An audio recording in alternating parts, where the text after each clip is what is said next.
I don't blame you. All right, we'll start. We're at class, or I should say lesson 4 of the Jewish course of why. We're still asking why. We're going to ask why for till the end of time. If our kids are any indicator or children are any indicator, it's like why is a staple of Judaism.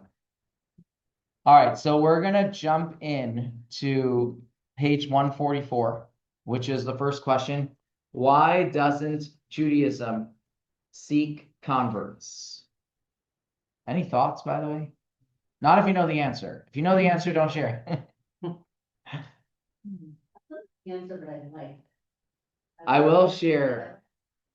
I'll share something I read this year before we even go into the answer. I share it at the end, but it said that there is some sort of a text in the Talmud that says if you do proselytize, it had like a negative connotation to the person who proselytized. And I don't remember where I read this, but the point of it I really liked, because I hear this so often, and I'm sure many of you do, whether it's someone that's related to you or a friend, they say, you know, my daughter-in-law or my son-in-law or my this, they converted and they're more Jewish than you or than me. You know, I hear that line so often.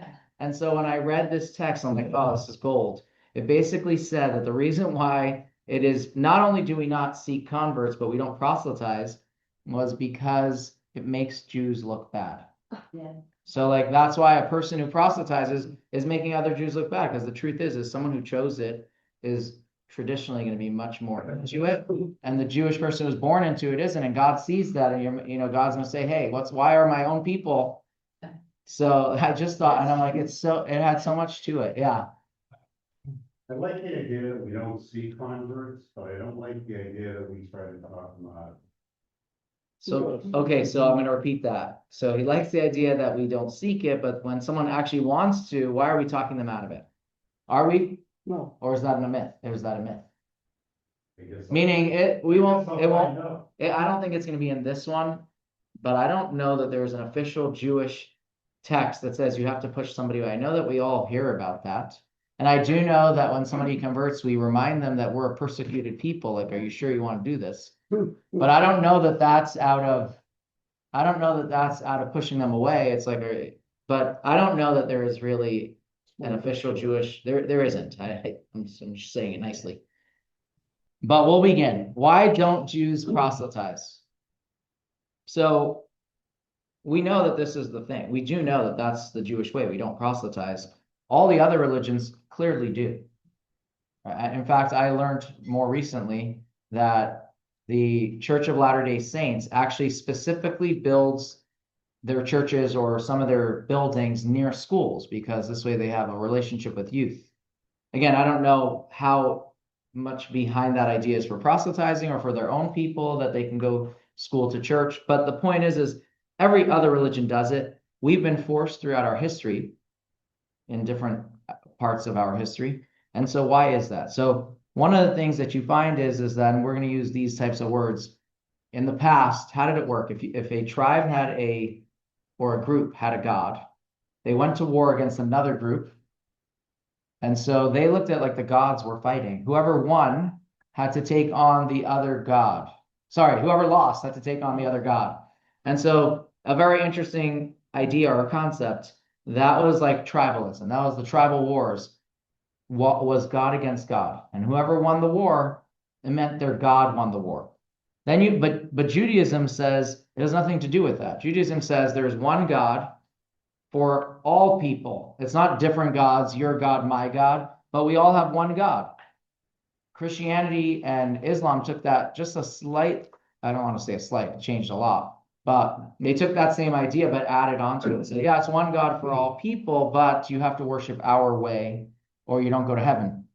And Judaism said, well, you can worship your way, belief in one God. And that was the difference. And so in this class, like one of the ways that they're using it is there's tribalism, many gods. There is universalism, which is one God, but not the universalism as in there's an actual denomination, I think, universalism, but not in that way. One God, one way to serve him. And then there is Judaism, which is one God, but there are many ways that you can serve God. And as long as you're keeping the basic principles of the 7 Noahide laws, you can worship in different ways and you wouldn't be against that. And so Judaism is quite unique in that regard. And we'll jump right into text number 1. So I guess we'll start with you. Yeah. Judaism has a structural peculiarity so perplexing and profound that though its two daughter monotheisms, Christianity and Islam, took much else from it. They did not adopt this. It is a particularist monotheism. It believes in one God, but not in one exclusive path to salvation. The God of the Israelites is the God of all mankind, but the demands made of the Israelites are not asked of all mankind. There is no equivalent in Judaism to the doctrine outside the church, there is no salvation. How can you not know the Latin? On the contrary, Judaism's ancient sages maintained that the pious of the nations have a share in the world to come.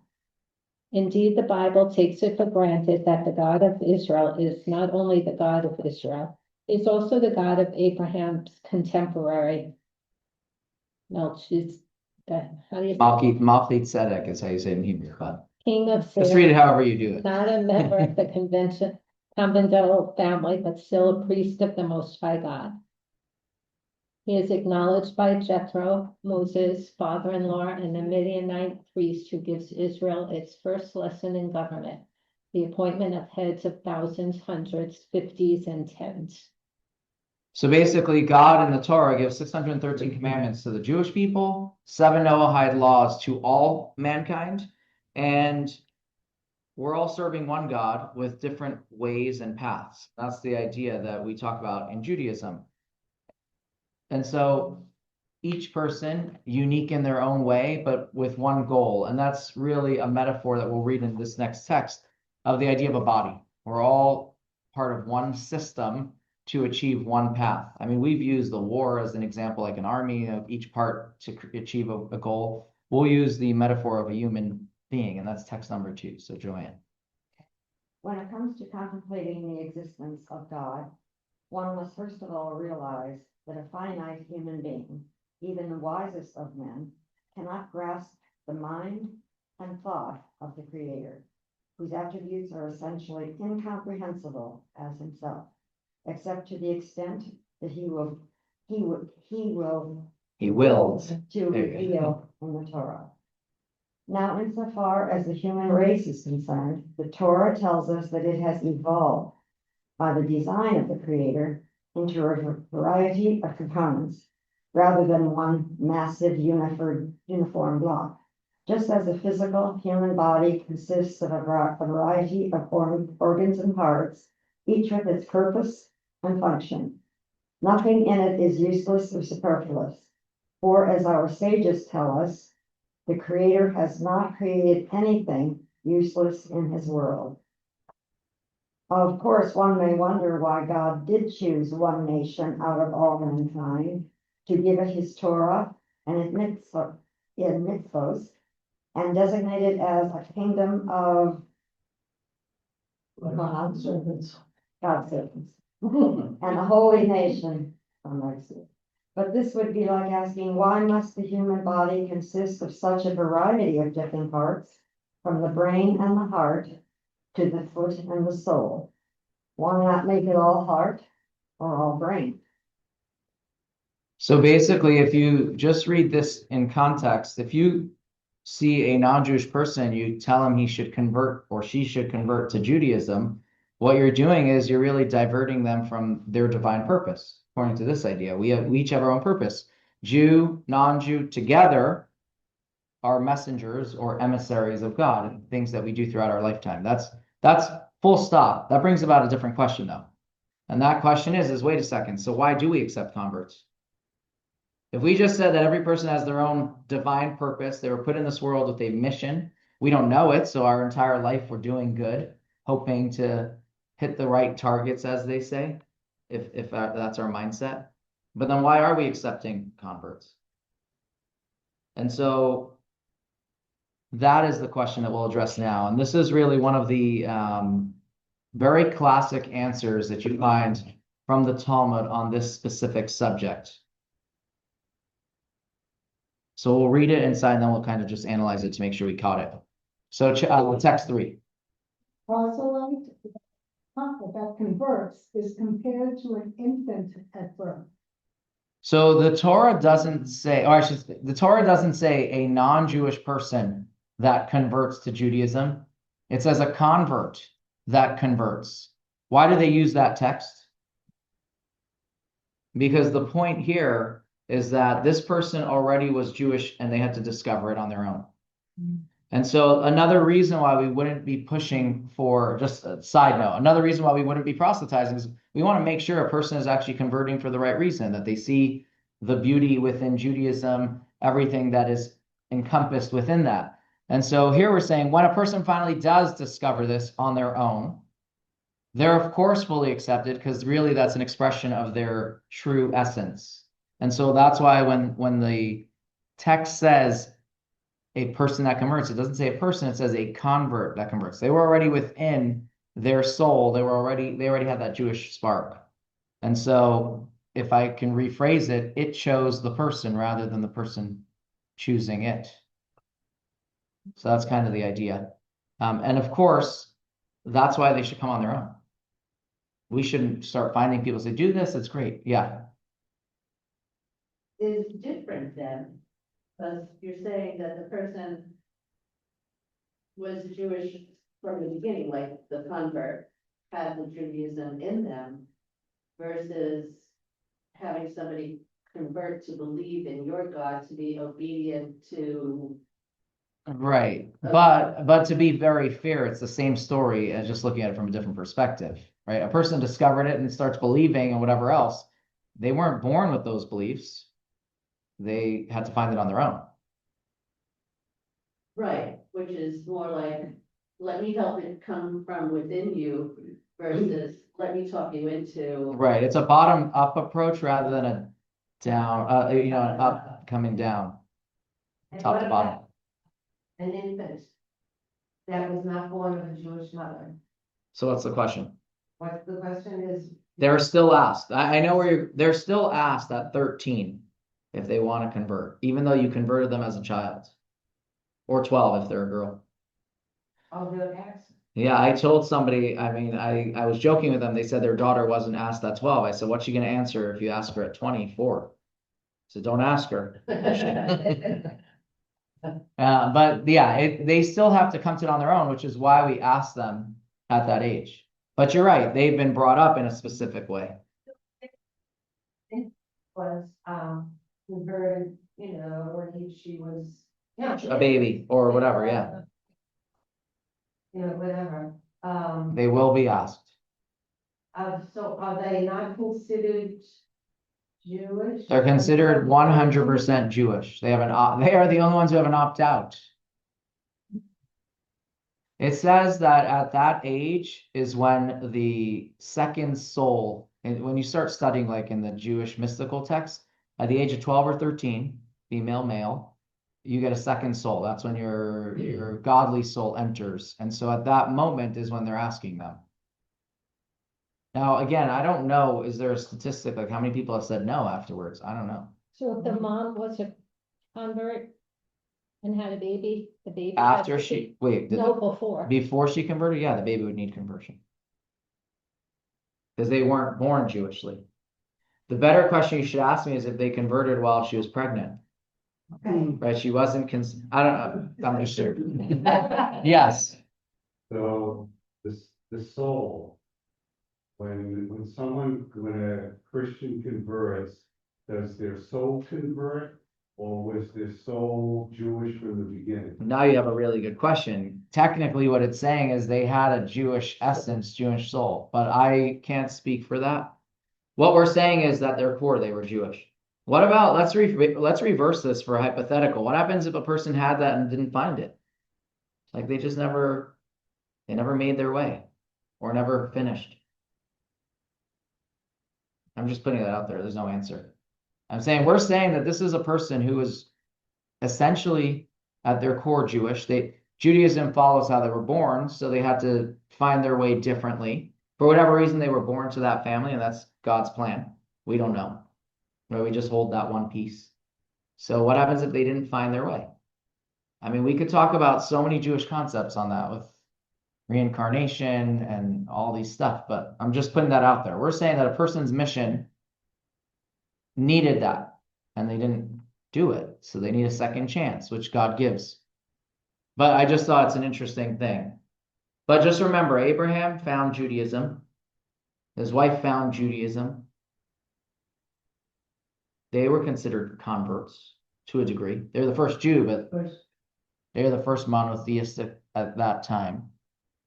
You had a question or a thought?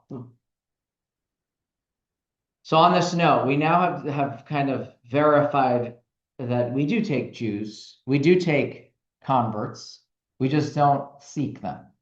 That's the idea. Why is that? Because the most important thing that if only the other religions would have done was saying that you don't need to be Jewish to have this purpose with God. We would have had we the Jews would have had so many more people existing today, right? So think about how many Jews have died because it's this way to heaven or else. I actually read something that the Catholic Church more recently said that Jews are the big brother. We can still communicate with God without believing their way. Again, that could be at 15 years ago. But the point is like that has haunted us. This specific question. It's like, what's your way to heaven? Do I need to believe this way or that way? We never said you need to believe our way, but the other religions did. And it's the cause for so many wars. And I haven't ever met anybody who's converted who said it was easy, Oh, you know, like they're pushed to really dig. And right. I think that's because you want to make sure they truly understand what that means and also live it. That's part of it. But I don't know, just going back to what Rick said in the beginning, I don't know that there's a single Jewish text that says you have to push them away.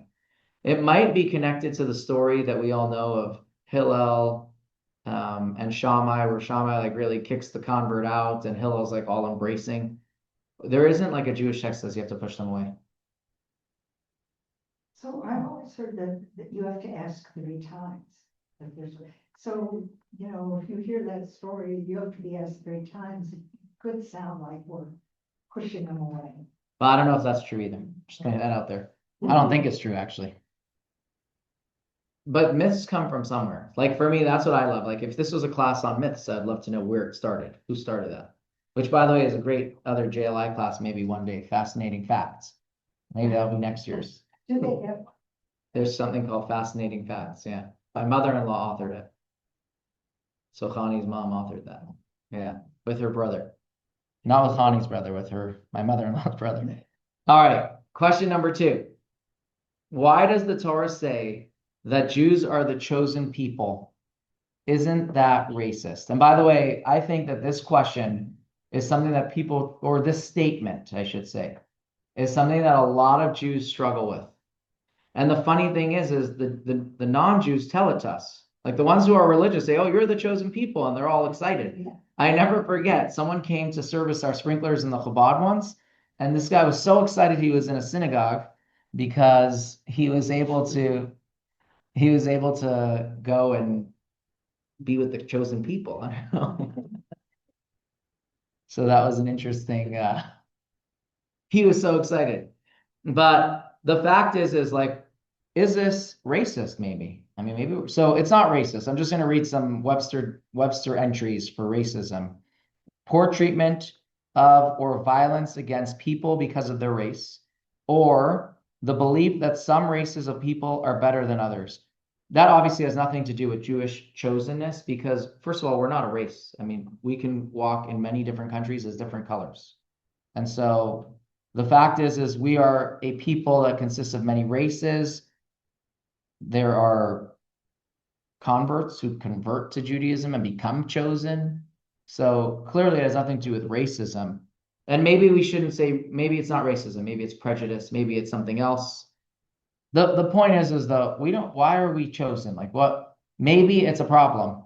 Maybe it's something that we're looking down upon others. And that's why possibly people are very uncomfortable with this. Or additionally, they think it causes anti-Semitism because you have this elitist idea. And so it leads to anti-Semitism or not, but this is what people have, they're very uncomfortable with this idea. I mean, just by raise of hands, whether it's yourself who's uncomfortable, you probably know someone who is uncomfortable with this. College classmate. Yeah. Yeah, it's like, and of course, the question is, where does that come from? And that's what we'll start with. We'll start with the foundation. Like, where does this idea even come from? So, but they know we say that about ourselves, or they read the Bible, I mean, which is what we'll read right now. So I think the most important thing is let's get the original text for that. Like, where does it come from? And then we can analyze how and what that meant, rather than we're the chosen people, I'm up here, you're down there. So here is the original text. God is telling Moses, this is right before receiving the Torah at Sinai. There are a number of instructions that are given to the Jewish people. And so of those instructions, God tells us this. So text number 4a. You've seen what I did to the Egyptians and how I bore you on eagle's wings and I brought you to me. And now you obey me and keep my covenant. You shall be to me a treasure of all the peoples, for mine is the entire earth. And you shall be to me a kingdom of princes and a holy nation. So we're a treasure out of all peoples, for mine is the entire earth. You should be for me a kingdom of princes and a holy nation. So what is the explanation to these verses? So we're going to read the commentary on that. This is the Sepharno as it's known. And here is what he says. Text 4b. You shall be to me a treasure out of all people. The entire human race is more precious to me than all lower creatures, because the purpose of creation is fulfilled through them. Indeed, our sages of blessed memory taught, beloved are human beings, for they were created in the image of God. Nevertheless, from among all, you shall be my treasure. So the first thing that he says is not only talking about the Jews, but actually it's the important status of non-Jews as well. Everyone is very special and treasured, but amongst all those people that I treasure you additionally. So his point here is that we're a special treasure, but everyone is special. Now, why are we special? So he gives two reasons. Number one is the purpose, that God's purpose in creating this world is affected by the mitzvot and actions that we do. And number two is that all human beings were created in God's image. So we all have the gift of intellect, free choice, and that we can spiritually elevate things.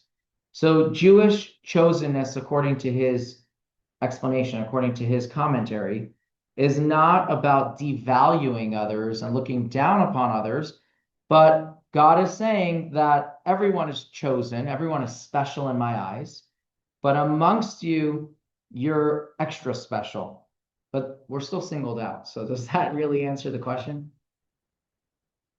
And also, how are we more special if they also have a divine purpose? Everyone has a divine purpose. Everyone's created in God's image.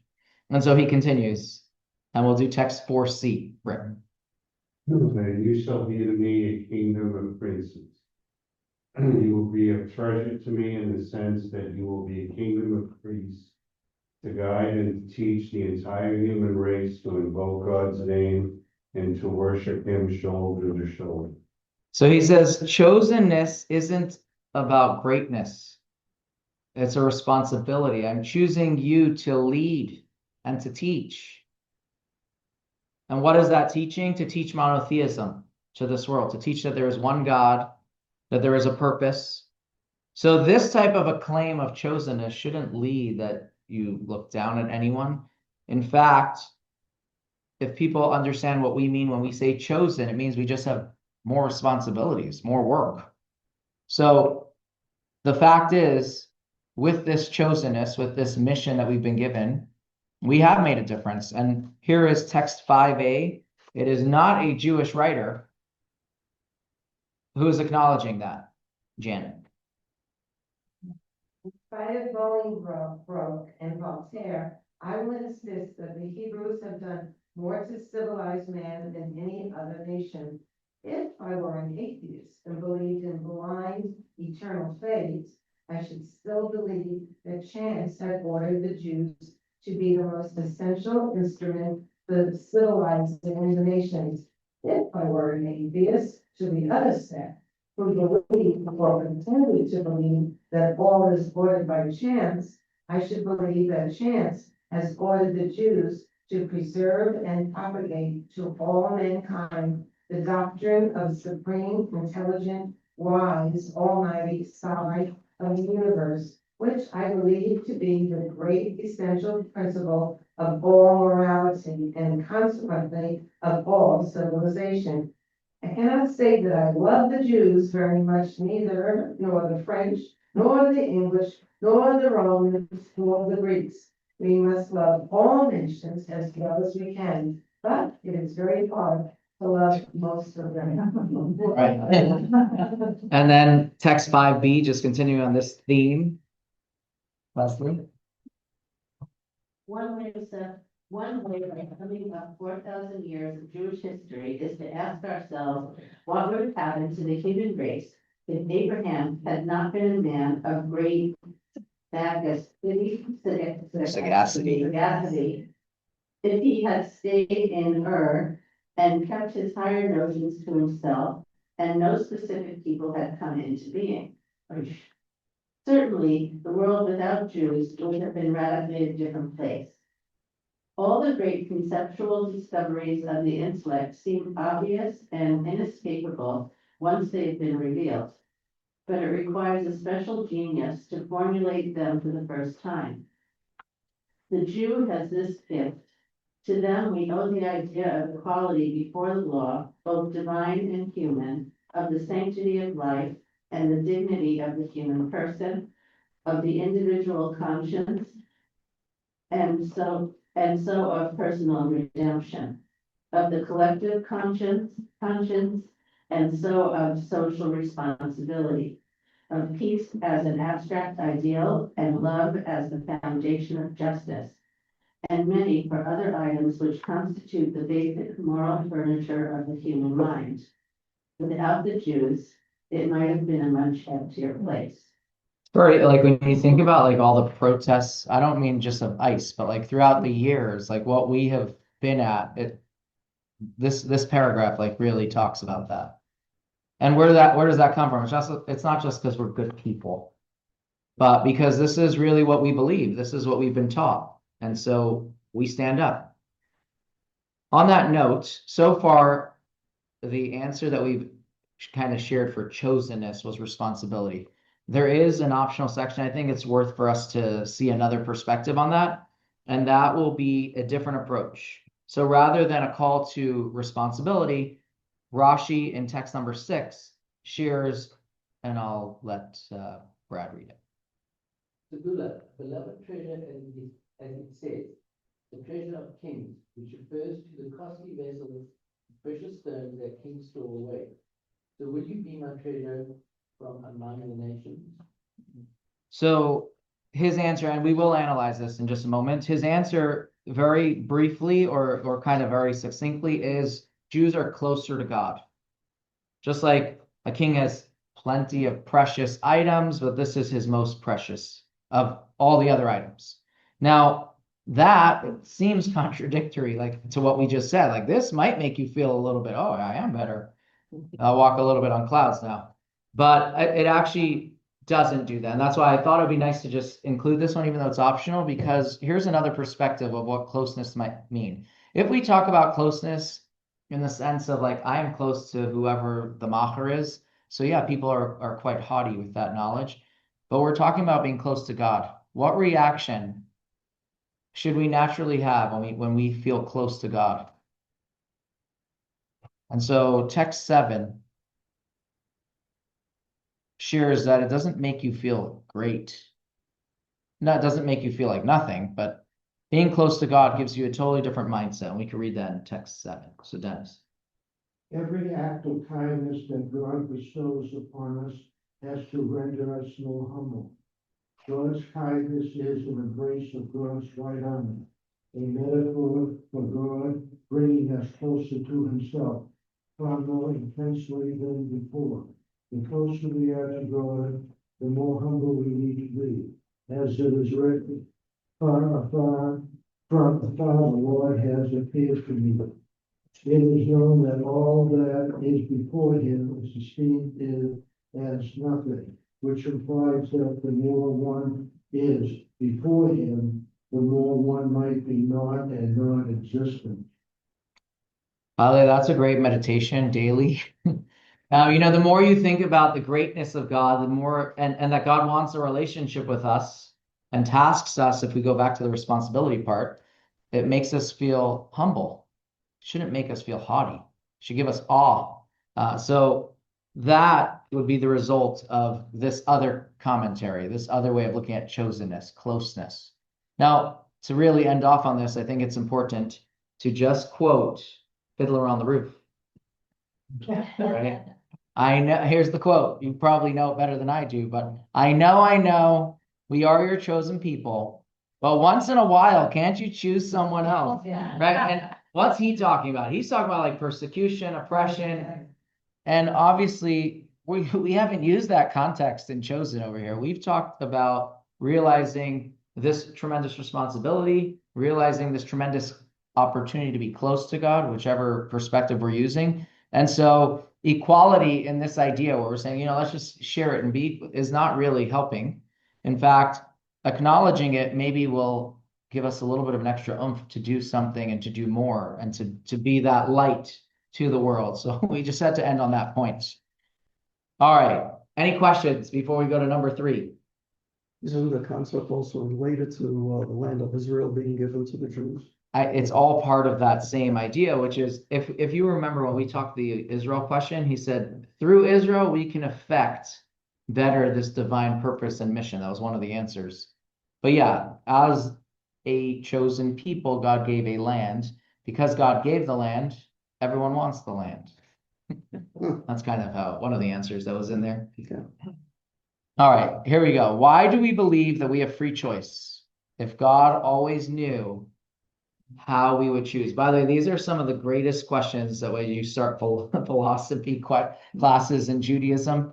It's like, so if we have free choice, is not a question in Judaism, by the way. Maimonides says that one of the 13 principles of faith is that we have free choice, and we believe that. And why? Because if you didn't, the whole Torah doesn't make sense. To say that you have to do something and that you can't do something, the do's and do nots require that you believe you have choice. And so the same thing is with reward and punishment. When you don't do something or when you do something, you have to believe that you have free choice. Because then why are we being punished if I was robotically programmed to do that? So it is a fundamental belief in Judaism. So if we have free choice and we know, or at least we teach, and Judaism says that God knows everything, the past, the present, and the future, then where's our choice? God knew our choice. If he knew that Adam and Eve would eat from the fruit, then why did he punish them? Or did they even have a choice? So how does this work? Do we have free choice or not? And this idea has really bothered people for the end of time. And there are a lot of texts that talk about this. And so we'll jump into one of the classic answers, text number 8. So Rita, I think we're up to you, right? God sees in the present what the future will be. He foreknows everything that will befall us until the day we die. From the beginning of time, he observes our inevitable demise and all of our choices during our lifetime. For he is not subject to the limitations of time. The lines between past and future are not drawn. Accordingly, our choices were not decreed by him. God forbid. Rather, he looks and sees what we will choose until our last day. Rabbi Moshe Amos-Nino suggested the following parable.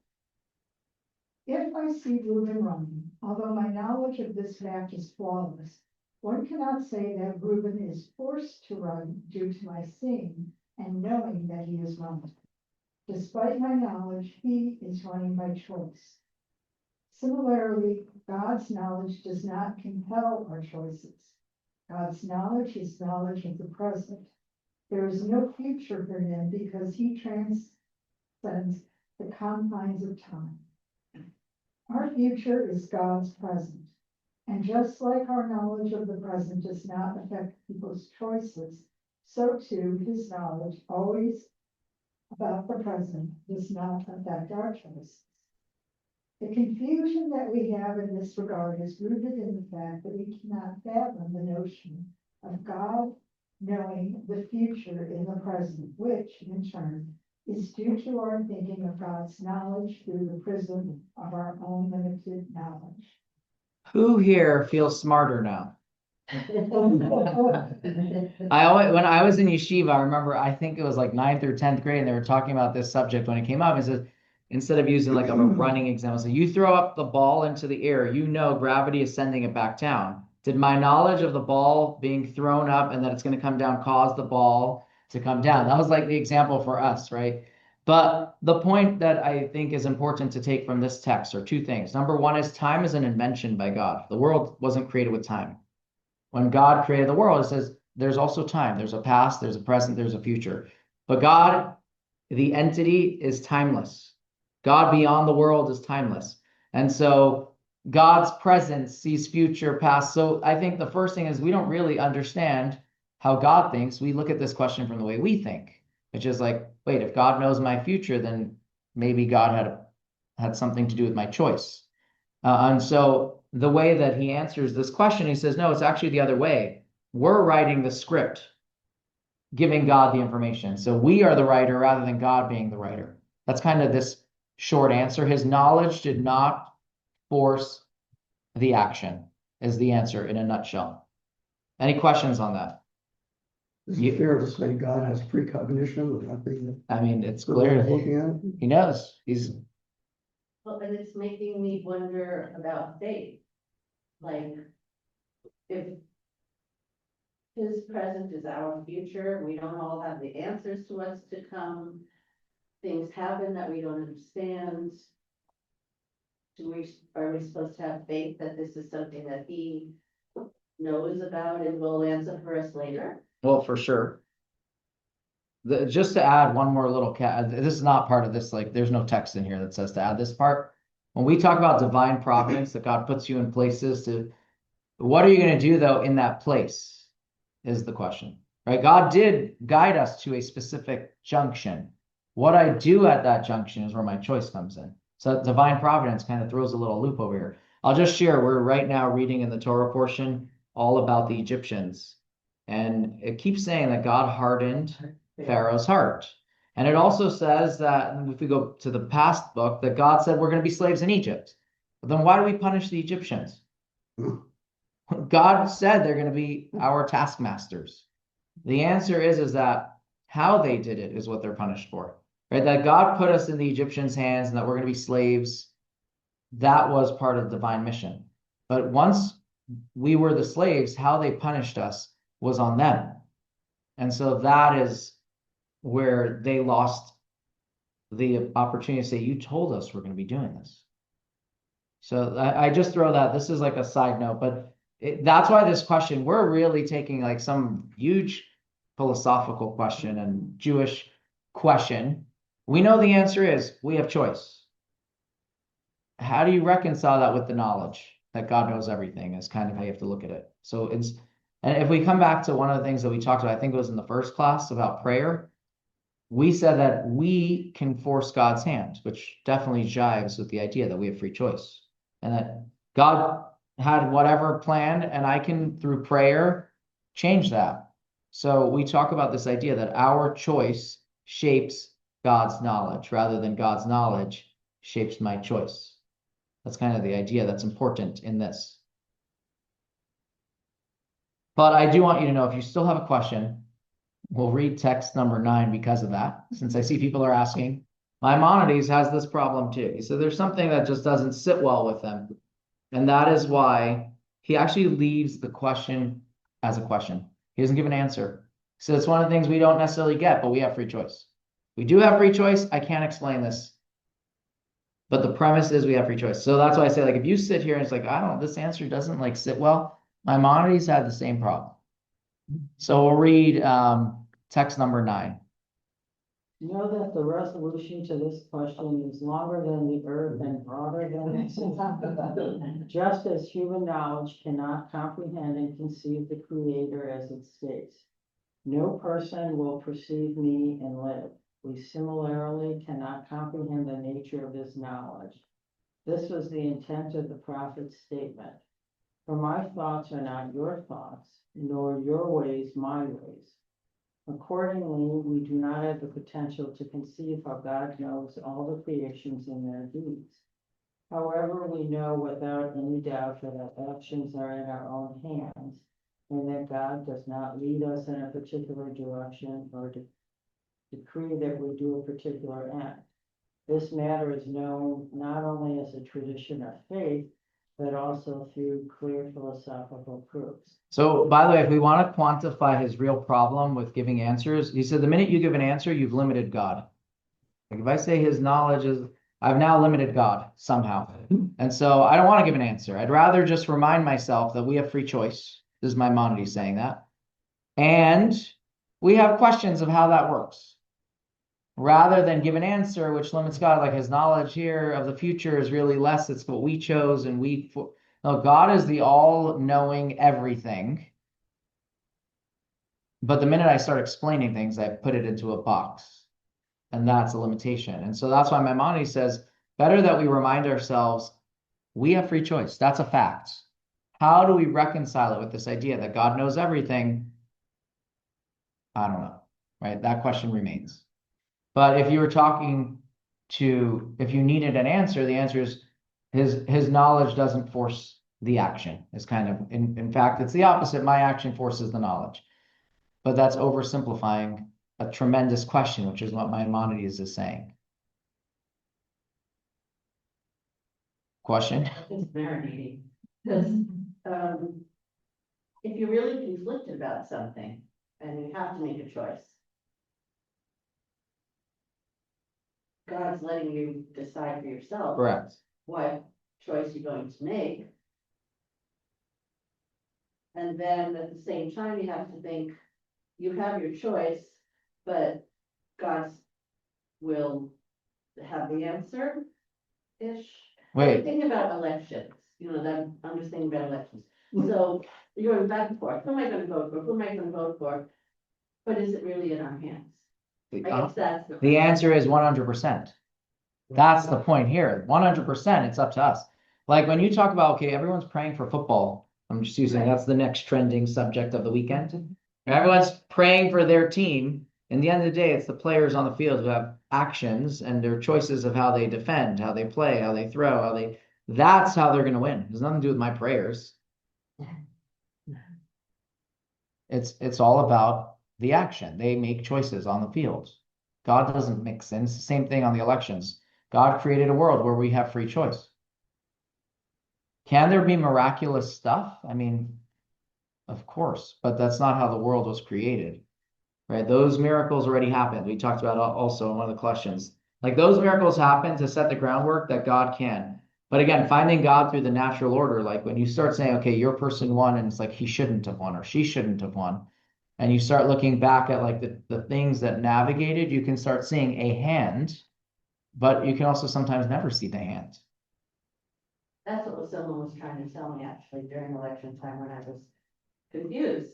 Someone was saying to me, it's not completely up to you, in your hands. Well, that's because there's so many other people involved, but it's up to the people. That's what I want to say. God did not change any tabulations or make a computer like some people would like to believe this stuff. No, we were given free choice. The way the world runs is because of us, which is why when somebody does the wrong thing, they deserve to be punished. And when they do the right thing, they deserve to be, I shouldn't say the right thing, the correct thing. That's my grammar over here. So you can't leave it in his hands. No, that's you. When all else fails, you leave it in God's hands, right? You say, okay, God, you have a plan. That's part of it. That's the things we grapple with, by the way. You're giving all the questions that if we had the answers, we'd be God. We'd be God. We hold one piece.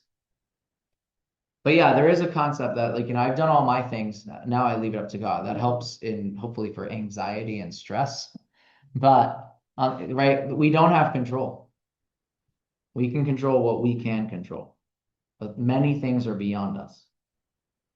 But coming back to the election, we do have control. And if your person didn't win that election, your control is how can I fix it for the next election? Right? This one happened. Right? That's where you put it. What? Excellent. Yeah, I shouldn't use the word fix it. That's going into uncharted. Yeah. Okay. On that note, I always love this question. Question number 4. Why does the Torah permit slavery? You look through the Torah's laws, and there are clearly laws of how to treat a slave. Aren't we supposed to be the nation, the religion that brought morality and values and ethics to this world? Why is the Torah allowing slavery? We should have abolished slavery. Did we? In fact, I'm going to say yes, but I'm going to share something. When you talk about abolitionists who say we have to get rid of slavery, they point to the Bible. The same people who oppose it point to the Bible. I don't know if you know that. So what do you mean the Bible has laws for the slave? So one person says, no, every person was created in God's image. We're all equal. We all have inherent rights. And the other person is pointing to the same book and say, wait a second, that book that taught you that showed that there were slaves. So why does the Torah allow slavery? So I think it's very important to clarify that the Torah does not say you should have slave. The Torah permitted. It didn't obligate you to have slave.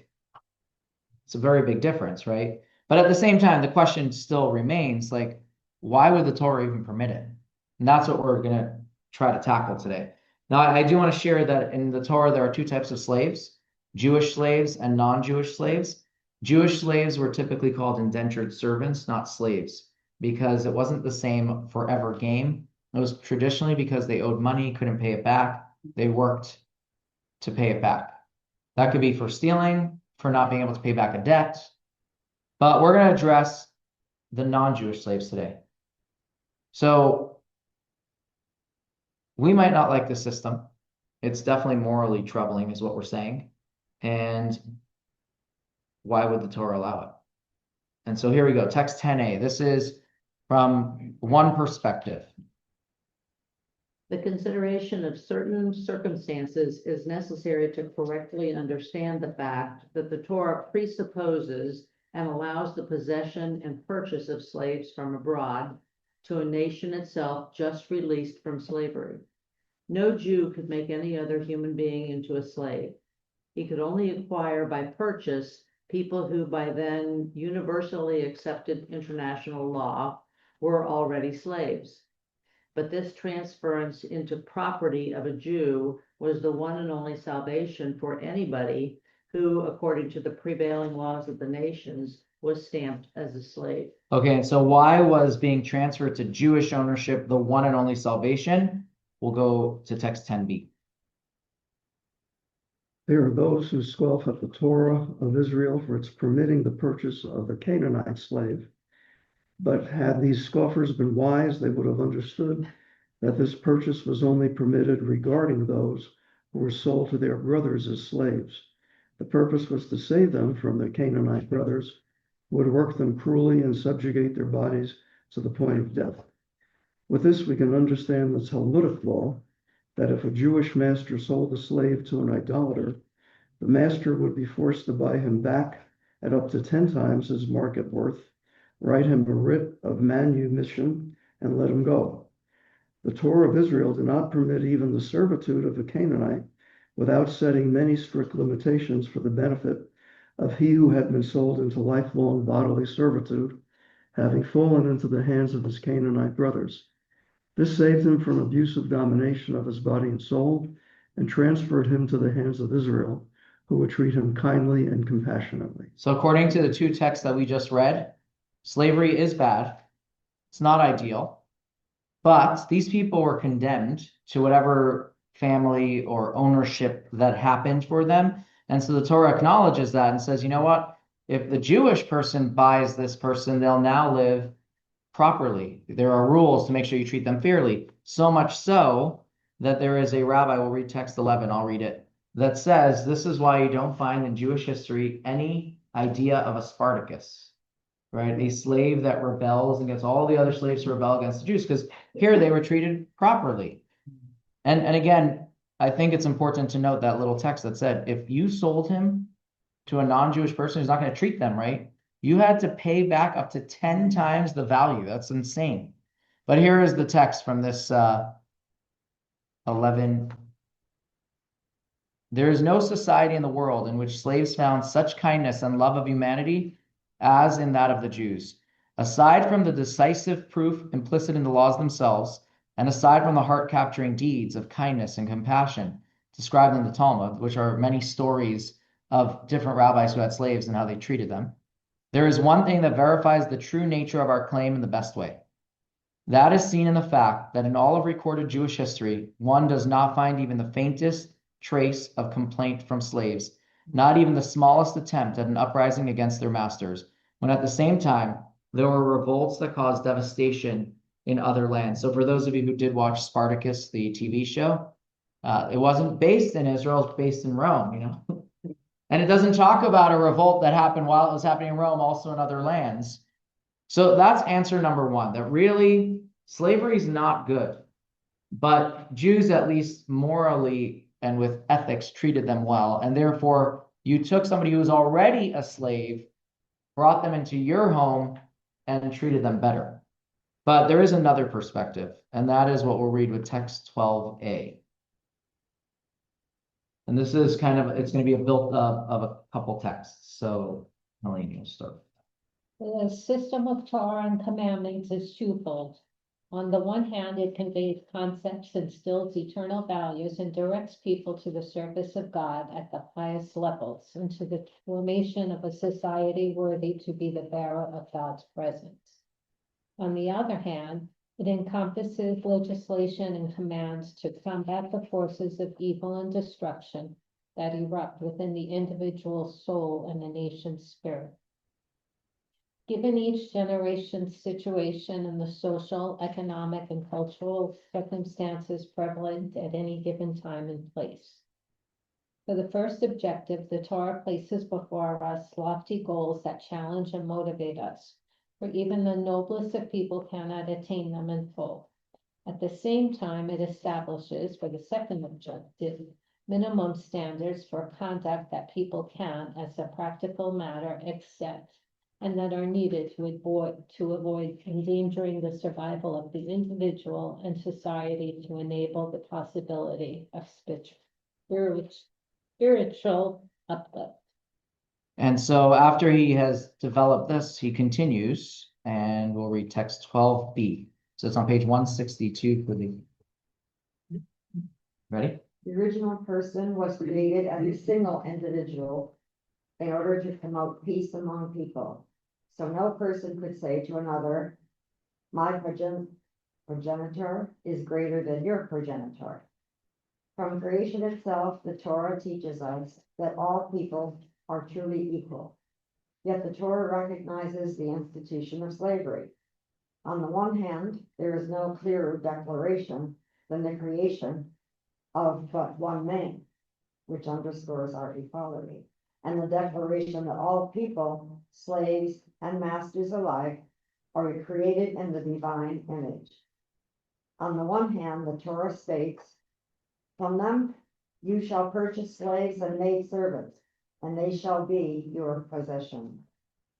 This is an instance where Maimonides' principle is relevant.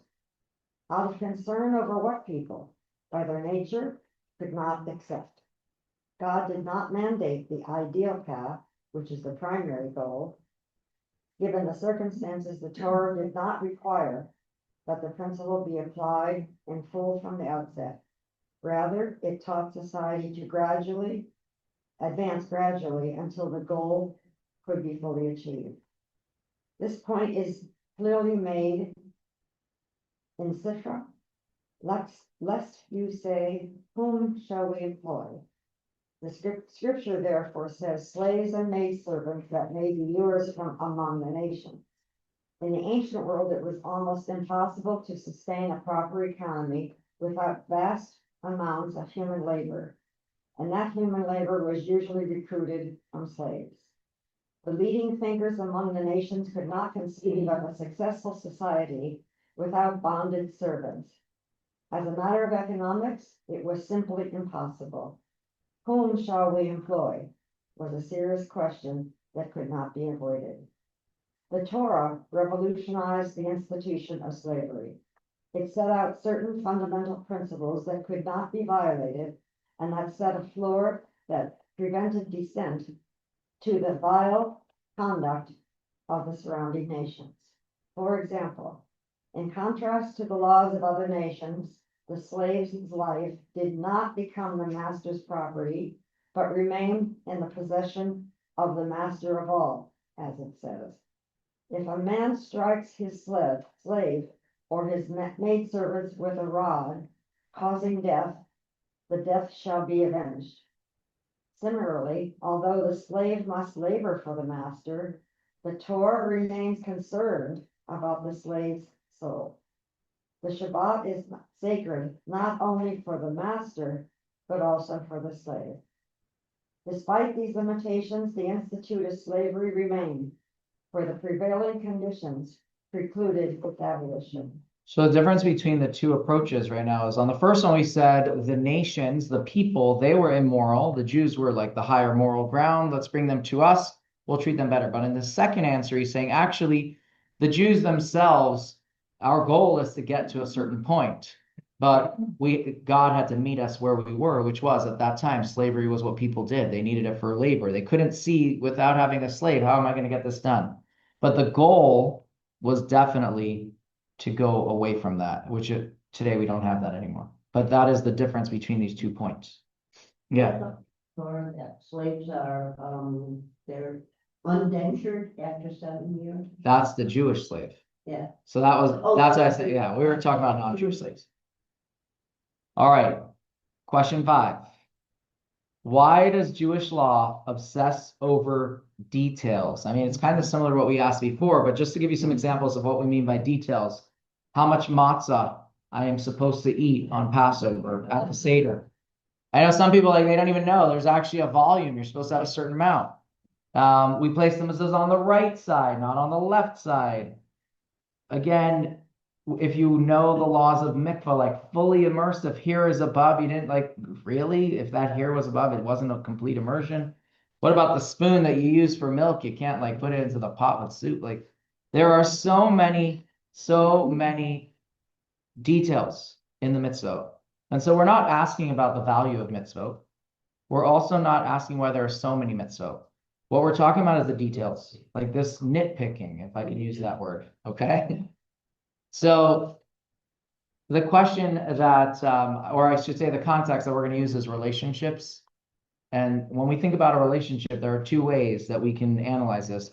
And I share this a lot, but I'm going to use that here as well. If I am married and my spouse asks for a sandwich and tells me, hey, I want a pastrami sandwich, I bring a corned beef sandwich.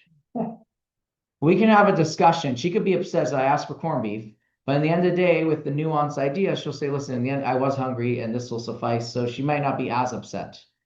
But in a relationship, she asked for something specific. I didn't give it. So there's room for my wife or someone else's significant other to be upset, but also come to terms that it was a good thing that they got this. And so the detail might not matter as much as she said corned beef and I brought pastrami. But that's because this person needs something, right? In the end of the day, this person was hungry and they got food, so they can come to that on their own through rationalization. God, though, and our relationship with God doesn't need. God's not hungry. God said, I want a relationship with you, and this is how you do it. So if you don't do it through that detail, it's not the same thing like with the human who we just talked about, who said, listen, I was hungry, so this is going to suffice, even though it wasn't what I asked. It doesn't have the same thing. So God has no need. God said, I want to have a relationship with you. And this is the way that you have this relationship through these mitzvot. So it's different than a human being who says, I want, or I wanted something else, but I can come to terms why that was good. God is different. So that's the first thing that we'll share. That when God asked for something, it was because that God said, this is the channel of how you get it. But here's another way of thinking that same idea, and we'll read it as text number 13. Question. How Jewish religion seems to obsess over insignificant details. How much matzah do we have to eat? Which spoon did I use for milk? And which for meat? What is the right way to tie my shoelaces? It seems to me that this misses the bigger picture by focusing on minutia. Is this nitpicking what Jews call spirituality? I actually already sent you this question over a week ago and didn't receive a reply. Could it be that you have finally been asked a question that you can't answer? Answer. I never claimed to have all the answers. There are many questions that are beyond me, but it happens to be that I did answer your question and you did get the answer. I sent a reply immediately. The fact that you didn't receive it is itself the answer to your question. You see, I sent you a reply, but I wrote your email address leaving out the dot before the comma. I figured that you should still receive the email because after all, there's only one little dot missing. I mean, come on, it's not as if I wrote the wrong name or something drastic like that. Would anyone be so nitpicky as to differentiate between Yahoo.com and Yahoo.com? Isn't it a bit ridiculous that you didn't get my email just because of a little dot? No, it's not ridiculous because the dot is not just a dot. It represents something. That dot has meaning far beyond the pixels on the screen that form it. To me, it may seem insignificant, but that is simply due to my ignorance of the ways of the internet. All I know is that with the dot, the message gets to the right destination. Without it, the message is lost to oblivion. Jewish practices have infinite depth. Each nuance and detail contains a world of symbolism. And every dot counts. So it's exactly great. So he mentioned something else, which is, he's like, wait a second, life is all about these details too. Think about a bride who's about to get her wedding dress. You need, like, we're talking about the inches, the color, the size. You talk about football parking. You know, you were 2 inches over the line, now you can get a ticket. Life is full of details and they're all important. And that's what he's saying. Sometimes we don't know the importance, but there's meaning behind each of these very details. And so the details are just representing something that is so much deeper. And it takes study to appreciate those details. And so that's kind of what Judaism does. It analyzes why on the right side, why is it this way and not that way? Why matzah at this amount? All of these details tell you something much deeper than that. Just like our bodies work. When you smile, for example, that we don't think about all the muscles that took to make that smile. I think frowning is more muscles, right? So it's good exercise. But I do want to end off on this last point, and that is, so many of us might not do the details, but we have good intentions and we've done something. Does that not count? And so, text 14a. Luring me with an act of love. So this is a verse from Song of Songs, which in general is a love dialogue about the Jewish people and God, if you're familiar with that, written by King Solomon. And so the Jewish people in the story of Song of Songs are the female, God is the male. And so what does it mean, the Hebrew vidiglo? So Rashi tells us something which is beautiful. He says that what it really means is that he's luring me with these little details. So here we go, text 14b, he quotes this medrash, or he brings about this medrash.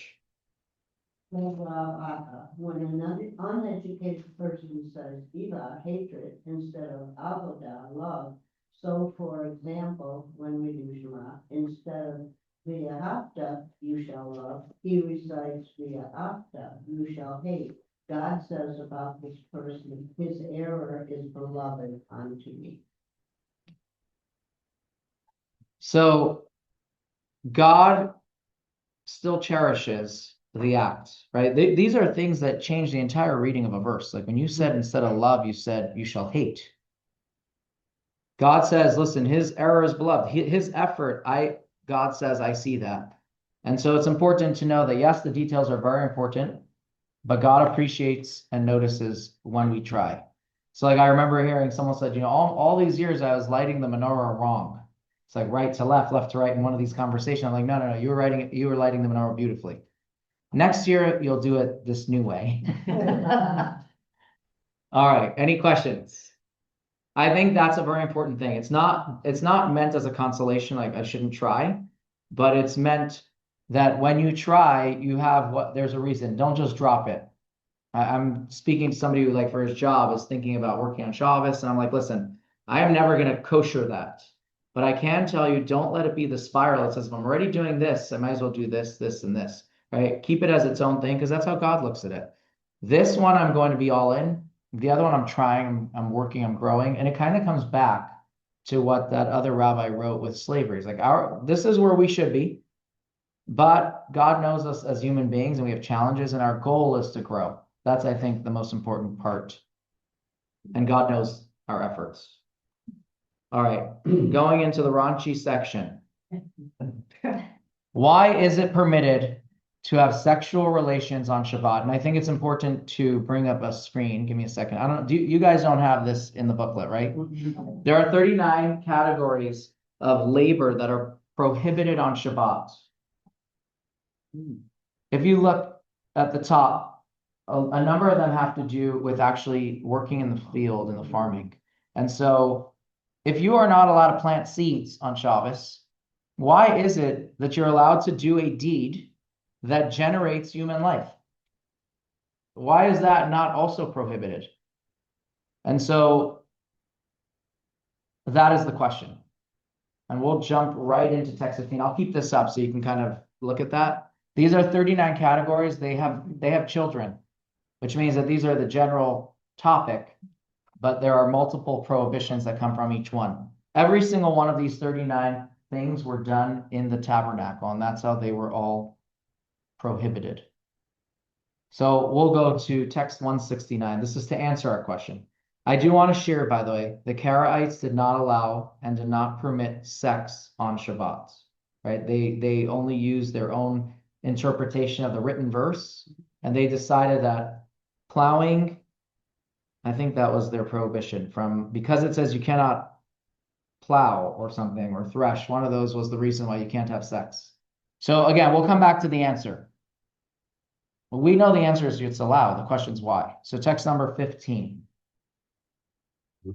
Sanctify the day of Shabbat. 6 days you shall labor and perform all your work, but the 7th day is Shabbat for God. You shall perform your Lord. So Shabbat observance is defined by these 39 categories, and reproduction, the short answer, is not one of the 39. That's the shortest answer to give. Planting vegetation is, but creating offspring is not. However, there is another text that kind of puts into another rabbi that kind of brings about, let's look at these 39 and see how they all connect. And I know that we're short on time, so I'm going to try to make sure that we go through each thing properly. Text 16a is what he shares. The Hebrew word that you find in the Torah of these 39 categories is called melacha. In Hebrew, there's another word for work. Melacha means labor. There's another word in Hebrew which is avodah, 2 Hebrew words. And so here we go on this idea. So Janet. Know that there's a difference in the word avodah and the word malacha. Avodah refers to actions that do not require knowledge or wisdom, and when nothing is being changed or fixed by the action. Examples include carrying loads of stones, running from place to place, carrying the clothing of one's master to the bathhouse, dressing him, or any similar work of a slave. These tasks are associated with the word avodah and Well, so Eved, because you don't see the Hebrew, it's actually the same root word. Service, this type of work is something that's connected to servant. Same Hebrew word. The term malacha applies when someone creates something new from raw materials, changing it from its previous state and improving it. Whether building or destroying in order to rebuild, there must always be a change. When a person's work makes the world more habitable, it is called malacha. Therefore, malacha includes erasing with the intention to rewrite or demolishing with the intention to rebuild. Every malacha requires learning and knowledge to know when it should be performed and with what implements. Okay, so now he explains this significance of between malacha and avoda, text 16b, Leslie. We now understand why all the work God did during the 6 days of creation is called malacha, not avodah, as we see in the 2nd chapter of Genesis. Therefore, we are forbidden to do malacha on Shabbat, as it says, "You shall perform no malacha," but we do not find a prohibition that says, "You shall perform no avodah" on Shabbat. Consequently, it is permitted to carry tables and chairs, food and drink, when they are needed for the joy of Shabbat. Similarly, it is permitted to run from house to house all day and so forth. Despite the fact that there is toil and trouble, it is avodah. And God did not forbid avodah, only malacha. On the other hand, although there is no toil and trouble when one plows just a bit, plants just a bit, or writes just 2 letters, these acts desecrate Shabbat because they are considered malacha. So just think about it, like I hear this a lot, it's like, doing the walk for a mile to Shul or whatever it is, like you're schwitzing, it's so hard. Why is that allowed? It's Shabbat, you're not allowed to work. Well, we have to define work, and that's what he's building up, right? There are 2 Hebrew words for work. So now he's going to bring it all home. But you have a question before that? Yeah, so speaking of walking to Shul, why is an Hebrew necessary? Okay, hold on, we'll get to that next. Let's stick to this and then Well, it's not required for walking. Because it's carrying. It's required for carrying, but we'll come back to that. We already said that carrying is okay. But that's a different prohibition. I'll share afterwards. I will. Okay. All right. 16c. Now there are many types of malachot. Some relate to extracting food from the ground and found. Some relate to the production of garments like weaving, sewing, and dyeing. Others relate to building homes for shelter. All these are included in 39 categories of labor that our sages taught in Tractate Shabbat, going all the way back from Moses at Sinai. With divine wisdom, this number includes all potential malachot.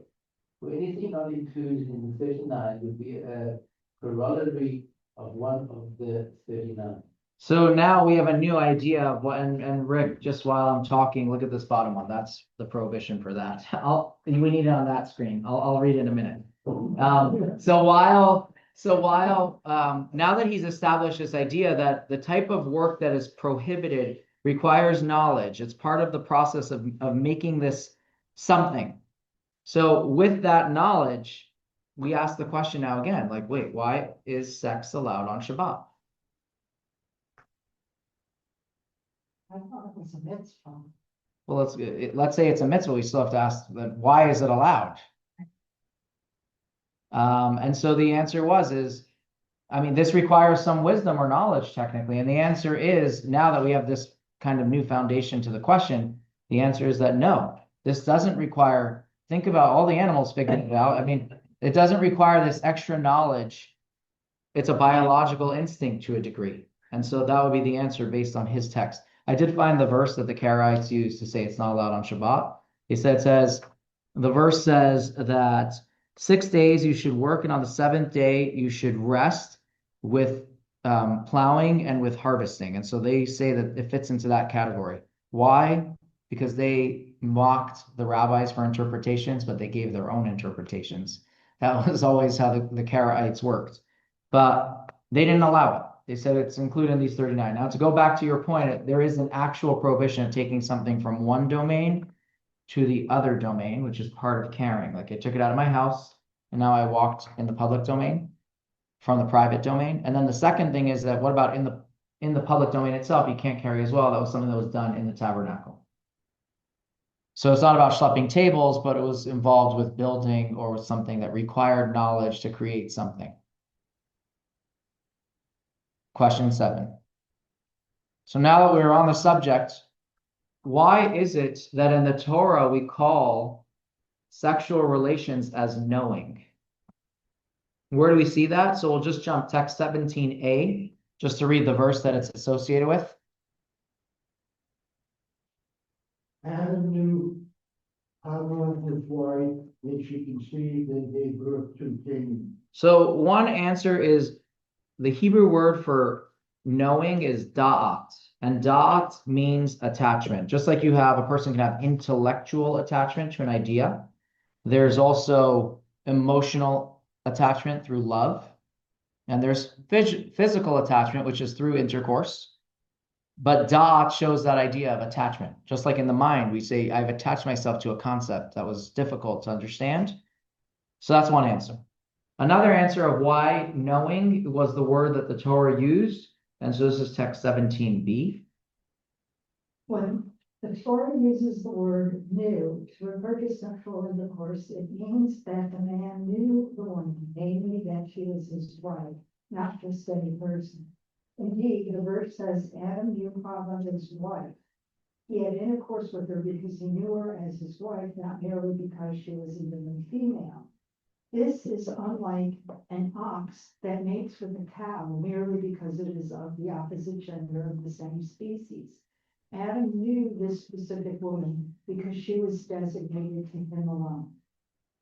So I want to share something interesting. If you talk about the hookup culture, then having sexual intercourse wouldn't be called knowing.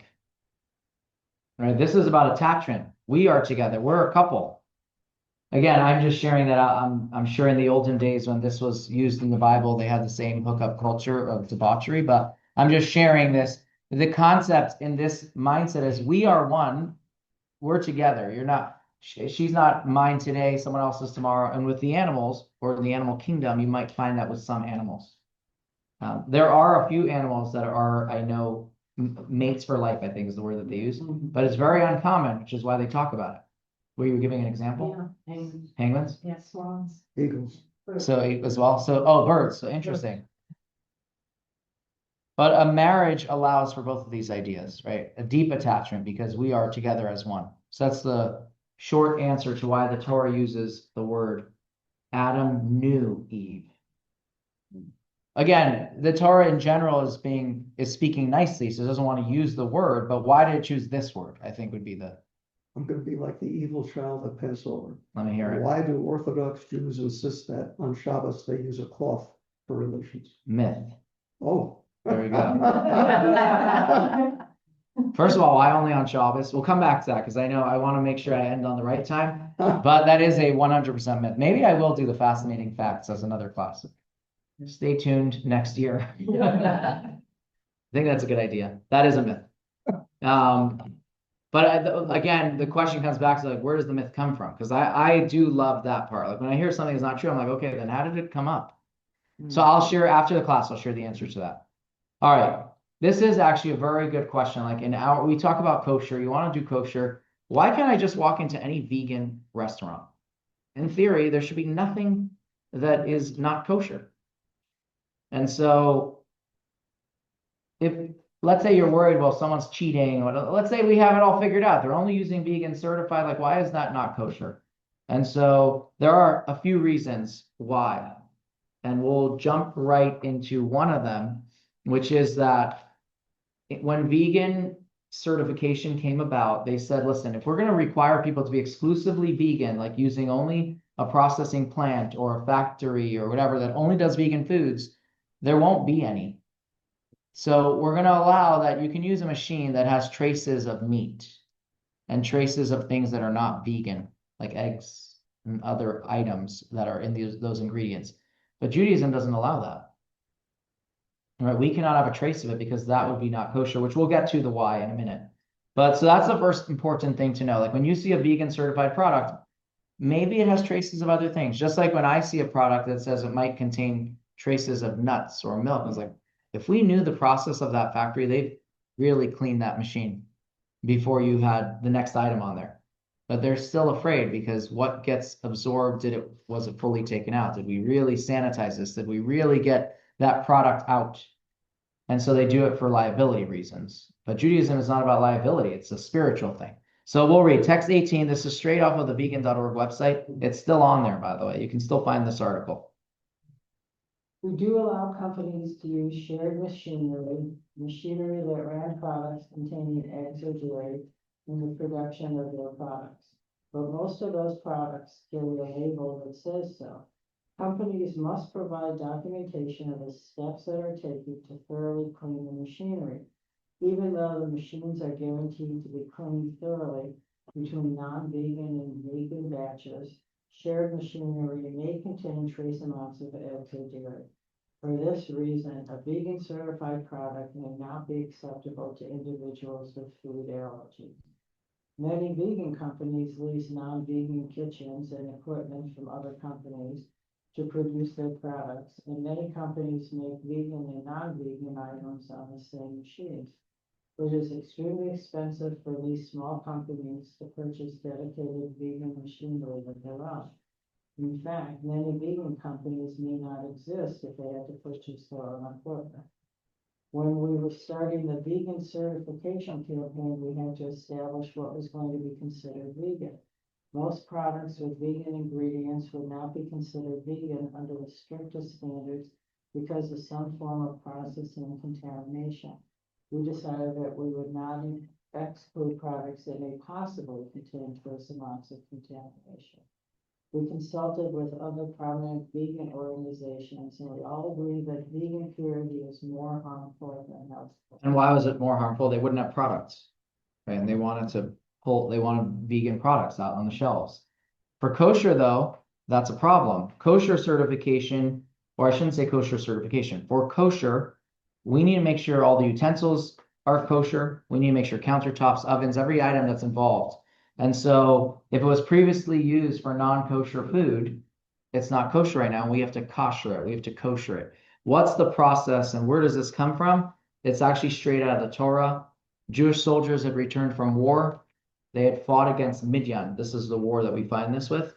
And Moshe and his nephew, who is a priest, Elazar, review with all the soldiers the laws for their spoil. And in addition to like purification in the sense of ritual defilement, he talked about the food stuff. We'll read that inside text 19. Elazar, the priest, said to the men of war who went to battle, "This is the law that God commanded Moses. Only the gold, the silver, the brass, the iron, the tin, and the lead, anything that is used in fire shall pass through fire, and it shall be clean. It must, however, be cleaned with sprinkling water. Whatever is not used in fire, you shall pass through water." So what's he talking about? A couple of things. Number one is you cleanse it the way it was used. So I'm just going to put this quickly on the screen. Sprinkling water, that was for impurity. So that wasn't about koshering. That was about ritual purification. But he says the way that you do it is if it came through fire, you koshered it through fire. And if not, it was through water. So we have items that were boiled, you would kosher it through boiling. If it was through fire, you make it really red hot. And if it was used for cold, you just rinse it. That's kind of the idea. Came straight out of the verse. How does it end up in Jewish law? So text 20 is from the Code of Jewish Law. And that they took something from the Torah, put it right into how it looks in the text. So you can see the genesis of it. Someone purchases used utensils from a non-Jew that were used for non-kosher food. The manner of making them kosher depends on how they were used. If the utensils, like certain cups and plates, were used for cold food or drink, they only need to be washed to be rendered kosher. They need to be cleansed thoroughly to ensure that the residue of the prohibited food is erased. If one purchases utensils that were used for hot food, whether they were made of metal, wood, or stone, they need to be washed with boiling water. Why was my mom buried? The knife thing, it's the biggest myth. I don't know where people get that from. I know where people get it from, but it's not. The one thing that like he doesn't add that we didn't add here is like if it was very hot, you have to make it red hot. So like part of the heating process is like I need that really hot. Now that's only if it was used directly over the fire. To answer your question about the knife, the only thing I can really think of is that it talks about knives with koshering. You can't just go kosher it because grease and fats would get onto the knife and they didn't come off through fire. So there is a thing that you kind of stab it into the ground up to 10 times. It was like using steel wool. So modern day, we use soap and steel wool. You clean it before you kosher it. So I don't, that's the only explanation I can think of. I know so many people who did that. They buried it and then, a day later it was kosher. I don't it's a pretty good business. Okay, the second thing is another problem that vegan has is that they don't check necessarily for something that we do with kosher food, and that is for bugs. In the Torah, text 21a, I'll read it. Do not defile yourselves by any of these creeping creatures. So we have an actual prohibition that says you cannot eat a bug. And think about produce, lettuce. A lot of times, if you have never seen a bug, you need to get glasses. But I'm going to read text 21b where he expounds on this. And he says, know that this is a widespread law among the Jewish community. It is clearly stated in the Talmud that food or drink, which insect infestation is common, requires examination prior to its consumption. So if we know that lettuce typically has bugs, you have to check that before you eat it. And so in most kosher homes, they're going to either rinse it really well, look at it in the light. They might go, there's other ways to do it. You can soak them. But the point is that eating a bug there are 5 prohibitions, or 5 times the verse really talks about this. More times than it says you can't eat pork, which is only once. So bugs are obviously a greater prohibition than eating pork. Bug, pork. Anyways, just some of the examples of bugs that I should say foods that are quite infested are artichokes, asparagus, Brussels sprouts, cauliflower, a lot of leafy vegetables. These are the things we check. Now, in your book, you will see, and this is obviously not the newest updates from the FDA, but you can definitely look at what they say are standards of bugs, thrips in these different fruits and vegetables that they won't even make you throw out. Like this is fine if it has that amount. Go look through them. It's a lot. So because of that, because of sheared machinery and because of bugs, a vegan restaurant wouldn't be kosher on its own. However, I will share, it would be the easiest restaurant to make kosher. It's like it's set up for it. It's 2 tweaks. Yeah, Rick, you had a question? So you can tell me this is too far off topic, but so a couple of questions ago, we talked about obsessing over detail. And But we said the details are good. We said details are good. well, right, but bear with me a moment. And then we talked about why the vegan stuff wasn't. Talk about the 160th group. Okay, so kosher laws are about flavor. It's a good question. In Judaism, we said things aren't kosher. That is right. You had a pot that wasn't kosher before. You took it. Let's say it was spoils at war, or nowadays a friend gifts it to you, or we made a mistake in our own kitchen, or we're becoming kosher. And we say, oh yeah, you could kosher that pot, you can kosher that pan. But what happens in your own kitchen? You made a mistake, you poured an ingredient that wasn't kosher. There is a set volume amount that says if it's 1 to 60th of the volume of whatever is in that food that you're making, if there is 1 to 60th of the non-kosher, you can still eat that food. Why is that? Because kosher has to do with flavor, the flavor that is absorbed in the wall. That's what that was about. So if I therefore made a mistake and I won't actually detect the flavor, I don't have to throw it out. But if I did it on purpose, there's no number that ever fixes that. The second thing is if it's visibly there that I can actually see it, I can't eat it either. So there are a couple steps to that. But the idea is it won't be noticeable flavor. Now, if somebody in the olden day, it says that there were experts who would taste something and can taste it. That's how the 160th came about. The Torah and rabbis didn't say 160th originally. You'd go to the expert. but they calculated it was about 1/60th of volume where you'd start. If it was 2/60th, someone who's an expert taster, they'll be able to tell you there's a really good thrip in there or whatever bug you come up, that's the idea. So it is about flavor, that's as well. All right, we end off, since we are ending off this course on class 4, we end off with a lechayim question. Thought it was a good way to end. Why do we say lechayim when we drink? And so the first thing that we start with is text 22. I'll read it. Rabbi Akiva made a feast for his son. For every cup that he poured, he said, wine and life to the mouths of the sages, life and wine to the mouths of the sages and their students. If you look in Hebrew, chamra v'chaye. Chaye is like l'chaim. And so we see that this goes back to Talmudic times. So why are we saying l'chaim when we drink or toast wine? And so, of course, it's always nice to say to life and wish people well, but like, what's the reason?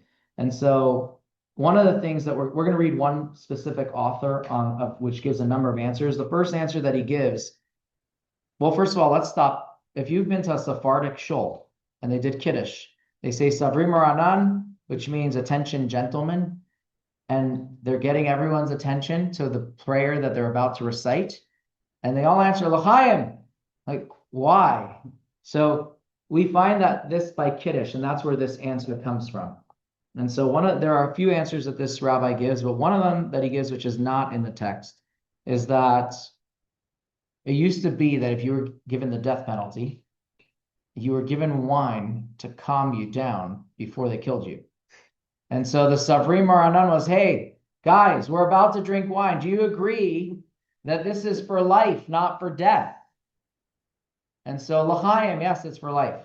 So then he continues with text 23 and he gives another answer. And this one, I think, maybe some of you won't know some of these details. I heard another explanation.